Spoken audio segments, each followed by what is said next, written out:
Hello everyone, I am Sharpeter43 once again, and this is going to be a Wi-Fi match taking place in Pokemon Sword and Shield. And if you're watching this from my PAC League playlist, you should already know what this video is about. It's about my Week 5 match for the PAC League.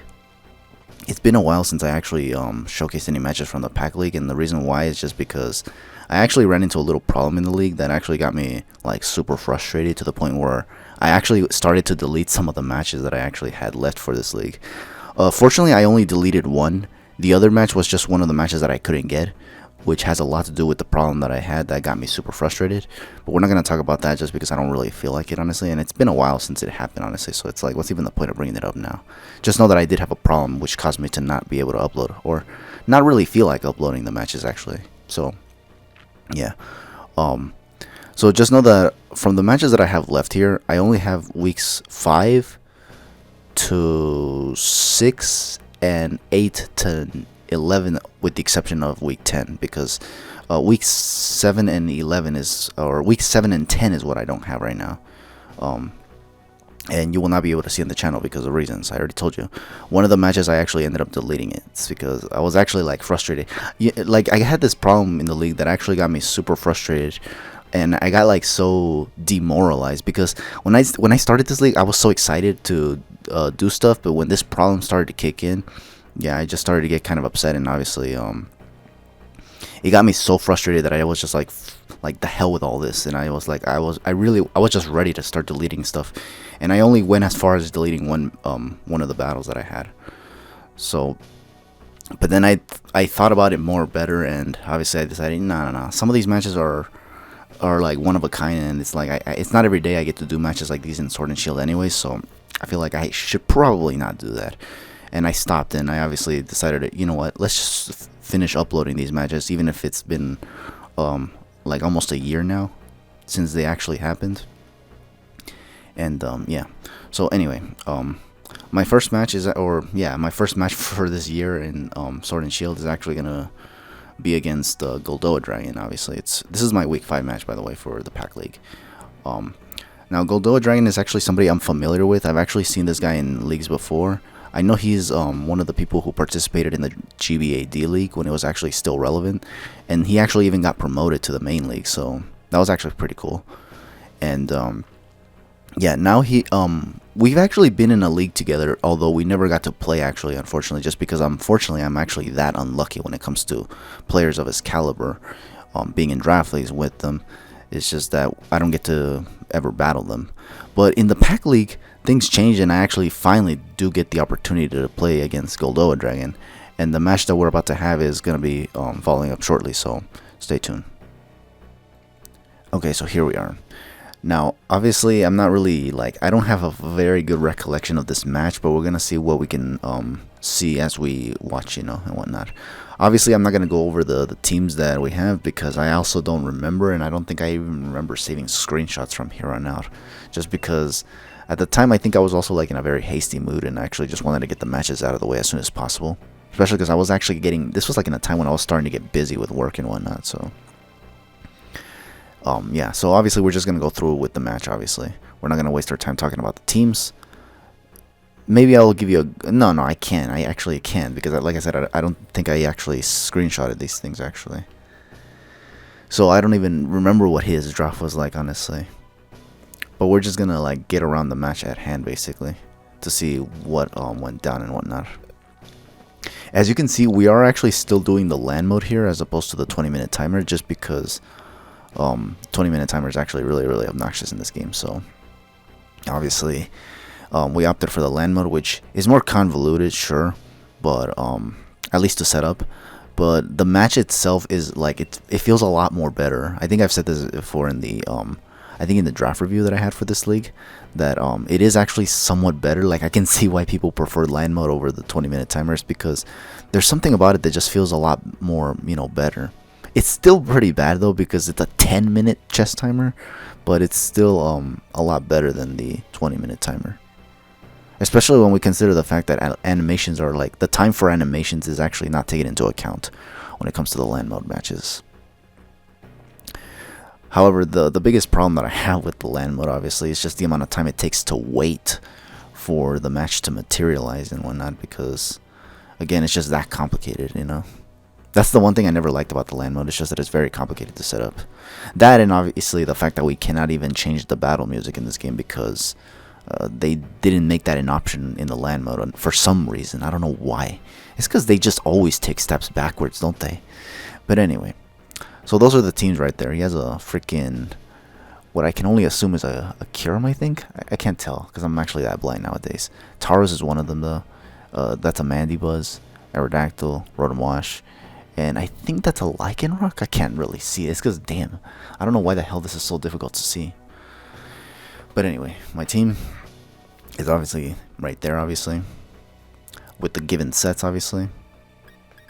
I don't remember what actually was I going for here, though. Because, you know, it's been a while. But I think I led with Skarmory. No. I led with Lantern to see what he leads with. Because I was thinking maybe he'll lead into Rotom-Wash to like do the volt switching stuff and whatnot, because the goal is to kind of play as fast as possible in this game, and usually the best way to do that is by actually pivoting and whatnot.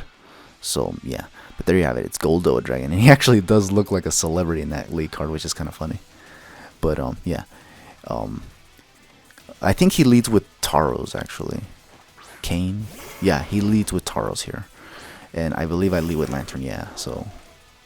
Okay, here obviously, I think I was gonna go for the Volt Switch, but I think I ended up just hard switching into Skarmory. Yeah, because obviously I don't want this thing to have Earthquake and then just destroy me. And if this thing is banded, I think this Lantern, I could be wrong on this, but I think this Lantern wasn't even defense invested. So if it's banded, it might have actually taken out my Lantern.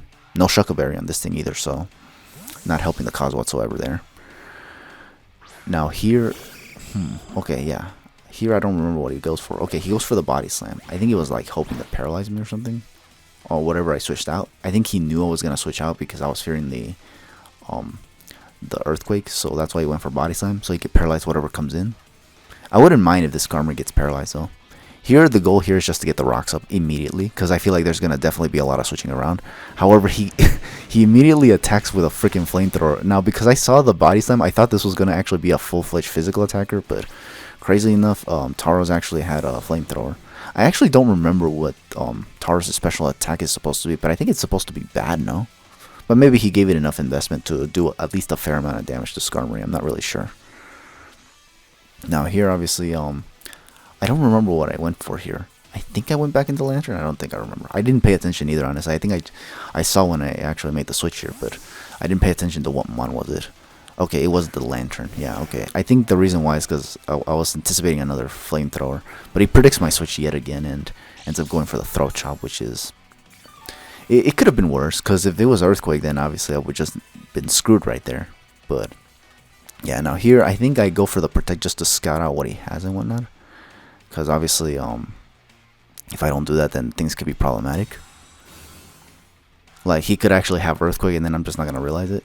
He does go for the Body Slam again, so now here, unfortunately, I do fall and think that maybe he just doesn't have Earthquake. So I decided to just stay in and just go for the Volt Switch here, obviously. Now here, I think I actually, like, consider switching out. I might actually switch out, though, but I don't think so, though. I think I just stay in going for the Volt Switch. Yeah, because I think I was considering switching out because I was really thinking the Earthquake was coming and that this was just a bait. But what happens is that he ends up just critting me with the Body Slam, and I was just like, wow. So that's actually not good, obviously, because this could have given me a switch into something like Crocodile, because Crocodile is Scarfed. And if his Thingamabobber was Scarfed too, then he would just Body Slam me, and then I'll just hit it with a Close Combat. With Crocodile, that is. But I lost it now, so I decided to just send in Crocodile now. If I'm not mistaken, yeah, this thing does have Intimidate, so the goal was to lower its attack and force him to switch out. I do have Rocks up now, so I want to believe that now I can actually do stuff and whatnot. So here I'm just gonna... I think I go for the Knockout, predicting him to switch out. I could be wrong. Yeah, because going for Close Combat, I feel it was too predictable. Oh, no, I go for Close Combat anyway, so okay. So I go for the Close Combat, okay. He's gonna switch out, though. I forgot into what, though, because I don't remember this match very well. He goes into the Rotom, which going for knockoff would have been pretty good actually, because that would have knocked out whatever he had. But now he's just gonna take literally nothing from this. My defenses dropped, so because of that, I'm actually like thinking of switching out. Like I was considering also knocking off, but then as soon as the leftovers kicked in, I was just like, no, no, no, no.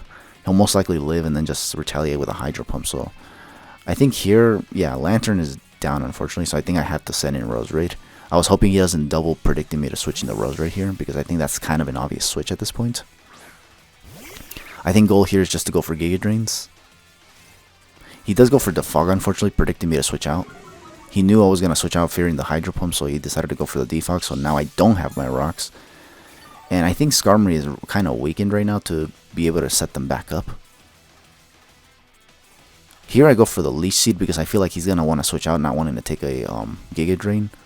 So, and whatever he sends in, I think he has no immunities to Leech Seed here whatsoever, so I think I'm in a good position here, basically.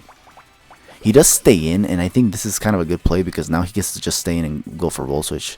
I don't know why, but I think I for some reason thought he was faster, I think. Because I don't think I fully invested this Roserade with full speed, so I figured maybe this Rotom is full speed, but turns out he wasn't. It was actually slower than me. And he stayed in and he Volt Switched, so that kind of like what I was going for, he basically counterplayed it very well right here. Now here he's going to go into Greydoughua, which is this damn Kyurem. Now obviously this thing is a threat because this hits a lot of my team very hard. I still find Roserade to be valuable though, so I think I switch it out. I forgot what I sent in though. Oh, okay, I sent in Flareon, which was a risky move because I think these Kyurem Blacks can still, or not Kyurem Blacks, these Kyurems can still get Earth Power and that can still do a lot of damage to Flareon. He does go for the Substitute, and I think I just go for, a Flare Blitz just to break it, because I don't want this thing to be behind a Substitute. And here it gives me a chance to see if he actually does have the Earth Power, which I personally believe he does, honestly, because what kind of Kyurem doesn't have the coverage for, you know, Earth, Fire types and whatnot, so obviously I had to actually count on that. And hopefully I live it so that way I can at least just break the Substitute.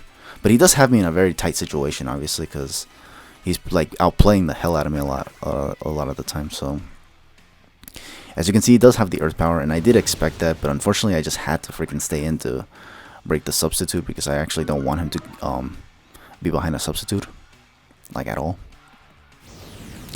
I go for the Flare Blitz, and I think I do take recoil damage from this because I'm actually breaking the Substitute. So let's see. It breaks the Substitute. Yeah, I do take recoil damage. He does have leftovers. So here, obviously, I'm very like mixed. Because I was thinking I should let Flareon die, but I was also thinking, could I switch into anything else? I think ultimately I ended up just staying in and going for the Quick Attack just to get some more chip damage. And if he goes for a Substitute again, he'll just be more crippled, and it'll be easier for any of my other monsters to take me out. And if he stays in and just Earth Powers me, then I at least get some chip damage before I actually go down. But it was the most I could do, honestly. Just because he already got the Substitute up.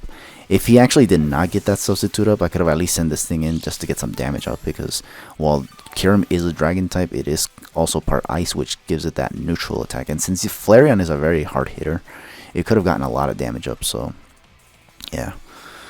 But, you know, it's you know, like there was very little I could do once he got the Substitute up. Anyway, I'm gonna go into the Dragapult now, and I think here I think I go for the Draco Meteor just head on, just because I really felt like I needed to start like pressuring his team more, because right now he's kind of getting away with a lot. So I just need to send in Draco Meteor, and not to mention I think he doesn't have any immunities to Draco Meteor as well. So this was the most freest of Draco Meteors. He decides to actually let this go down, and thankfully this thing was not faster than me, because again I don't remember if I actually fully invested this Dragapult with speed, so I actually was glad to still be able to outspeed it. So I at least take down his Kyurem, which is good because that thing was actually very threatening. It ice beams literally everything on my team, so that was one crisis averted right there. Now here I'm just waiting to see what he actually wants to send in, we have to consider that he doesn't have a lot of time, because in land mode, if for those who don't remember the land mode, if your timer runs out, because each of us have a 10-minute timer on our belt, so if our timer runs out before the opponents, we lose basically that way too, even if the match is incomplete and if they're at a deficit. If my timer runs out, I lose still. So yeah, that's kind of weird. I think that's like the only obnoxious thing about this freaking this chess timer, is that sometimes they could be at a deficit and still win, which is crazy. Anyways, here he sent out the Mandibuzz, and I think I sent out the Skarmory, because obviously I can't do damage to Mandibuzz, because Mandibuzz is too bulky and whatnot, and I just went for a Draco Meter, so I wasn't gonna have anything to, you know, like, I think the Dragapult was also Specs, I think, so it locks me into the Draco Meter, and I was just not able to switch it up to Thunderbolt. Here I actually tried going for the Stealth Rocks again, but he actually ends up going for, I think that was Dark Pulse, and I wasn't sure if I was actually able to live it or not. It is Stab on Mandibuzz, and I was kind of weakened. It does get a crit though, so ultimately that may or may not have mattered. I actually couldn't tell you, because I actually don't remember the set for that Skarmory. If it was Spadef invested, I might have been able to live it, but if not, then obviously I just went down regardless, and I think I wasn't expecting Mandibuzz to have Dark Pulse either way, so I was expecting either Air Slash, U-Turn, Toxic, or anything like that, but Dark Pulse was definitely not something that came to mind. Here I go for the Intimidate for whatever it's worth, because these things don't even like attack very hard anyway. I think here I think I just went for the Stone Edge raw, like the raw Stone Edge, because I just wanted to get damage on this Mandibuzz, and I wanted to see how good I can hit it, and it actually does a fair amount of damage, although its defense does go down, which allows me to kill it, but its speed goes up, and he has like a freaking berry that raises its special attack. I think its defense even more. Oh, so it like basically undoes the defense drop, which is fine, because I actually am still able to take out the Mandibuzz from where it's at. It just comes down to whether or not I can actually outspeed this Mandibuzz, which I think I can, because I actually I do believe I actually like invested this enough to be able to outspeed Mandibuzz, because Mandibuzz's speed I think is like 80 or something like that, and Crocodile's is 92, so I definitely invested it to outspeed at least that. And I did have a feeling that he would actually invest his Mandibuzz to be like fast or something, and that berry just confirmed everything. Or yeah, that, or actually no, the ability, not the berry. The berry actually just was like what undid the defense drop, but the ability that made it so that his speed goes up is what basically confirmed that this was definitely speed invested, and I actually did have enough speed investment. That's why I went for the Stone Edge again to take it out. Anyways, here I think here I think I go back to Dragapult, because he sends in Blaziken. Yeah, he sends in Blaziken, and I think, oh no, I stay in because I don't remember if this was actually Speed Boost Blaziken. I don't think it was. I don't think it was Speed Boost Blaziken, because I don't think that was even allowed here actually. This was not an Uber's League, I think. Yeah, no, this is just a regular Blaziken. Actually, you know what? I think Speed Boost, yeah, Speed Boost was a thing. Okay, so I didn't remember if this thing had Speed Boost or not, but it actually did. That's why he was actually very good in the league, actually. Because I was actually wondering, like, yeah, okay, so he did have that. So obviously that's why I stayed in, because he could have finished me off with literally anything. Does get a Speed Boost. I do have Surf on this, so I'm kind of hoping he stays in. Tries to go for whatever move he has, and then I can just take it out. I think he doesn't stay in though. I think he switches out, and if he stays in, then he probably just hits me with a very powerful move. No, he does stay in. Hits me with a Fire Punch, and annoyingly enough, he does get the burn, so that kind of sucks, obviously. The good thing is that I do at least get to take out this Blaziken. He did have a Passion Berry to kind of weaken it, but obviously I think this thing was Specs, and I got a crit, so obviously that was not gonna mean absolutely anything. I don't think the crit mattered though, because he was like actually under half HP anyway, so, well, he was over half. Like, he took a considerable amount of damage that I don't think that was actually going to be enough to survive it anyways, especially if I was Specs. So, yeah, okay, so another crisis averted in the Speed Boost Blaziken. We don't have to worry about getting Blaziken swept here. Here we're just waiting to see what he wants to send in. He could send in Aerodactyl if he has the right coverage move, like if he has Crunch or Ice Fang. And he actually ends up going into the Rotom. I think the reason why is because he actually already has figured out that I'm actually a choice on this thing. But I think I'm not choiced actually. I think I've like always made it like like I tried acting like as if I was choice, but I think I wasn't. And I think what happened here was that I was actually wondering if I could actually take him out with Draco Meteor because I am not spexed. But I actually tried my luck anyway, so I go for the Draco Meteor and hoping I can take out this Rotom. I'm actually glad I actually made him think I was actually choice specs, and I think that actually takes him out. Hopefully it takes him out, because if it didn't, actually that would have actually been pretty disappointing. Thankfully it does, and I actually got a Mon for free right here, because just because I actually managed to bluff the choice specs. I always made it look like he was actually the Dragapult was always choice specs, which is kind of cool. It's kind of cool that I was actually able to make a player of this guy's caliber actually think that way. But anyways, once again, put in a very tight situation. So here, I think this final portion of the match, he actually starts to actually up the ante a bit. So yeah, he's gonna actually send out this Aerodactyl, which yeah is pretty good against me, because if this thing has Crunch, can do damage, and if it has Ice Fang, can do damage, and if it's Life Orb, can definitely do damage, and I'll have very little to do, obviously. Also, it should be noted that Dragapult is like my penultimate Pokemon, with my last one actually being Roserade. So it is in my interest to actually take out this Aerodactyl before anything else does, actually. Now here, I'll be honest with you, I think I actually thought that I actually won this match, because I just needed a Thunderbolt this, and then I didn't take into consideration that his last mon was actually freaking Tauros. Now he does have the Ice Fang, but thankfully it did not do as much as I thought it would. I actually thought it would just take me out straight up. However, this Aerodactyl was actually surprisingly enough able to take the Thunderbolts. Now it's obvious why, because you guys are actually better observers than I am. But I didn't take into consideration the fact that I actually had the -2, and the reason why I stayed in while having the -2 is just because, again, Dragapult is my last, like my second to last Pokemon, so obviously I was just gonna go down anyway. So I couldn't switch out, because obviously this thing has Ice Fang, so I wasn't gonna be able to do much to it. However, I did give it enough damage so that Roserade can take it out. Shall I live a Aerial Ace from this thing?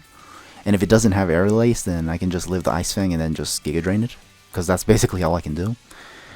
And then from here, I just have to hope that Body Slam doesn't KO me from the Tauros, but I'm most certain it will, actually. So effectively, I do lose this match, obviously.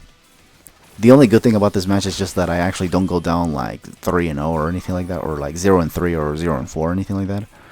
This is actually a very, very close match. It was a pretty fast one too, honestly. But yeah, there you have it. I do take out the Aerodactyl. He's just gonna send out the Tauros, and I believe he's just gonna finish me off with a Body Slam. Because going for Flamethrower would be redundant. That would just give me a chance to go for the Sludge Bomb to hope for the poison and then just take him out like that. But yeah. Also, I think I lose either way, because I'm actually under half anyway. So there was just literally there was nothing I could do, actually. That Body Slam is, yes, tab on Tauros. So obviously there was just no way, obviously. Like this was a match where, even though it was close, I was just guaranteed to lose no matter what I did, actually, just because, yeah, I couldn't keep my Dragapult alive enough to actually, you know, send it in against the Tauros, which I think would have been able to actually outspeed it and just go for the Draco and take it out, actually. But unfortunately, like, I couldn't switch out into Roserade on the Aerodactyl, because it was going for Ice Fang, and Ice Fang just covers both Aerodactyl and Dragapult, or Roserade and Dragapult, so. But anyways, that was my Week 5 match for the PAC League, obviously. GG's to GoldoaDragon, obviously. A late GG's, by the way, because I don't even think he knows that I even showcased this match anyways. But yeah, so this is one of the matches that I have for this league. I think I have like 3 or 4 more left. Look forward to them whenever we get to it. Thank you for watching this match if you actually did. These matches are going to be unlisted, as you can see, because obviously this is a match that should have been uploaded months ago, and I never did, but here they are now. So if you watched it, thank you very much, and stay tuned for later ones whenever I get to them. For now, just take it easy and have yourselves a good one.